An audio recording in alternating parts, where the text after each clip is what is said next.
We're going to talk about a personality trait, which is agreeableness in one end of the distribution, and something sometimes called antagonism on the other end. It's a difficult trait to conceptualize, in my estimation. It's always been the one that's puzzled me the most in some ways. And I also think it's the one that gets most obviously troublesome at both ends of the spectrum.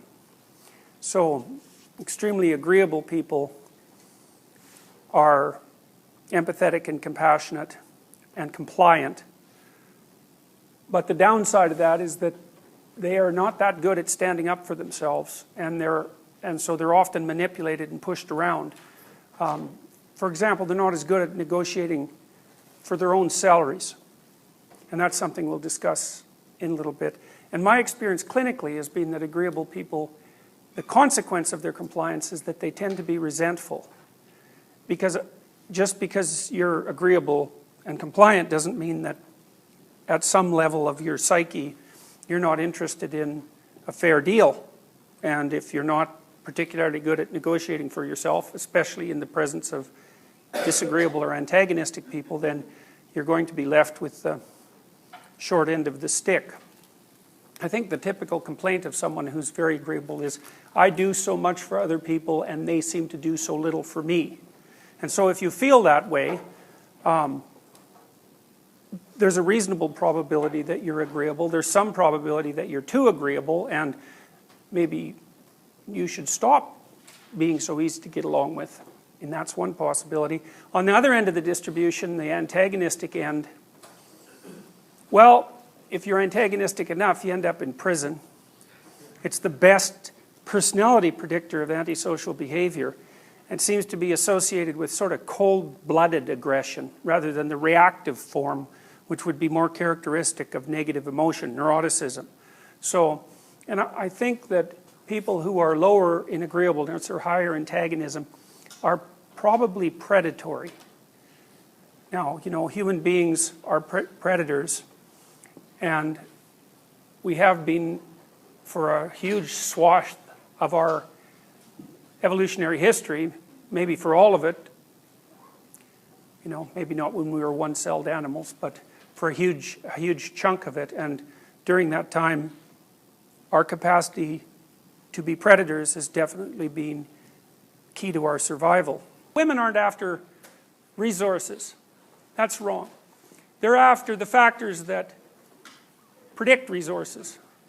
So what we did was we showed women a bunch of pictures. It was this, say several pictures of the same guy. So there was several guys.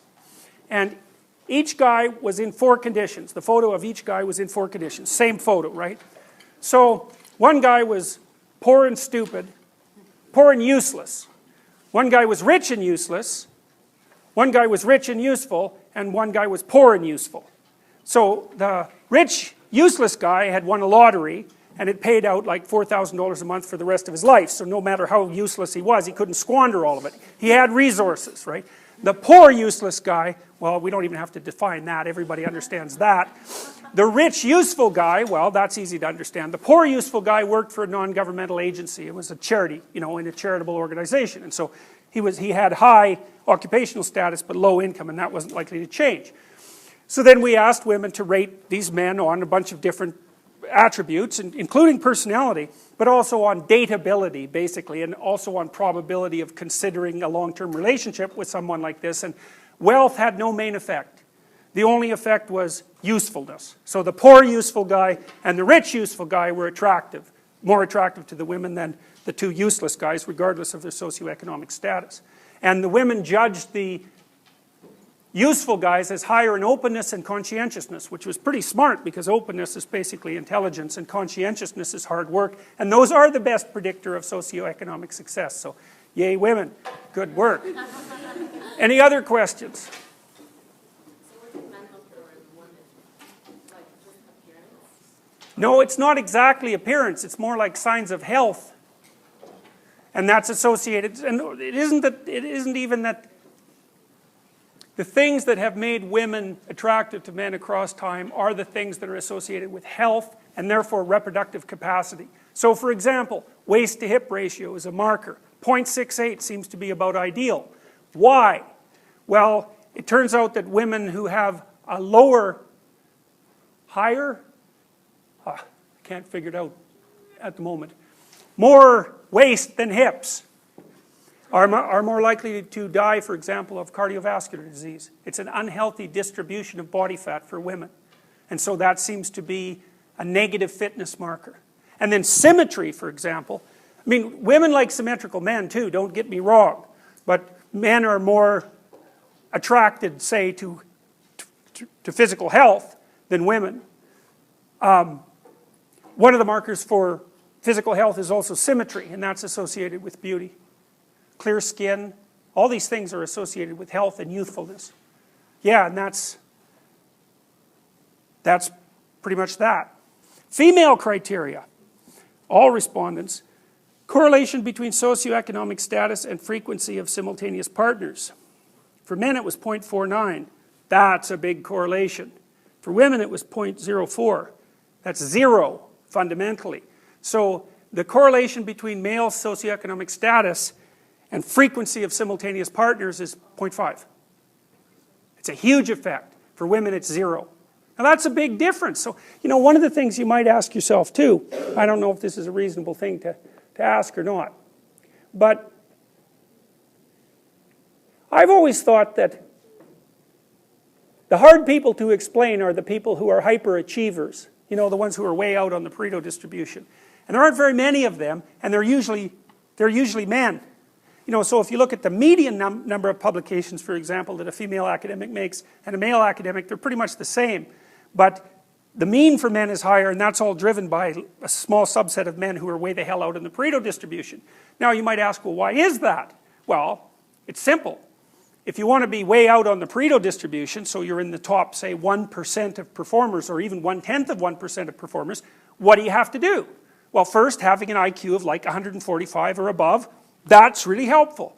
Then you should be insanely industrious. So maybe you'll work 90 hours a week, or 100 hours a week, at nothing but your stupid occupation. And maybe you'll do that for like 50 years. And so if you do that, well, you're going to be in that top 1 in 1,000 category.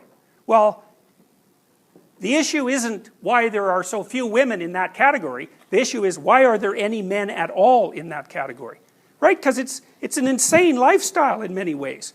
You know,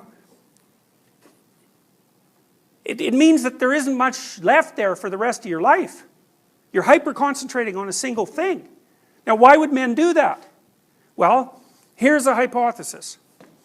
One of the things that drives the probability that a woman will find a man attractive enough to sleep with is his status. So then you can think, well, that's an extra motivational boost for men. Now, whether that's conscious motivational boost or not is not the point. The question is it a boost that might have been instantiated as an evolutionary element of general motivation? Well, men are more competitive, they're more disagreeable, and if they're more disagreeable and more competitive, they seem to do better, especially in high-status jobs, and then women are more likely to pick men like that for sexual partners, so at some point it becomes difficult to avoid the conclusion, especially since we know that the men on the way out on the tail end of the Pareto distribution are disproportionately likely to sleep with many women. So Warren Beatty, I think, 15,000? That was his estimate. 15,000 women. And Kareem Abdul-Jabbar, the basketball player, he figured 10,000. So for every one guy who's got those numbers racked up, that's 10,000 guys who don't. So the male success distribution is extreme, and it's associated with outlier success in some important dimension of socioeconomic success, and then female reproductive opportunity is not. So, you know, is that relevant? Well, you know, it depends on how you think. It's hard for me to see that it can't be relevant. So, questions? You had a question?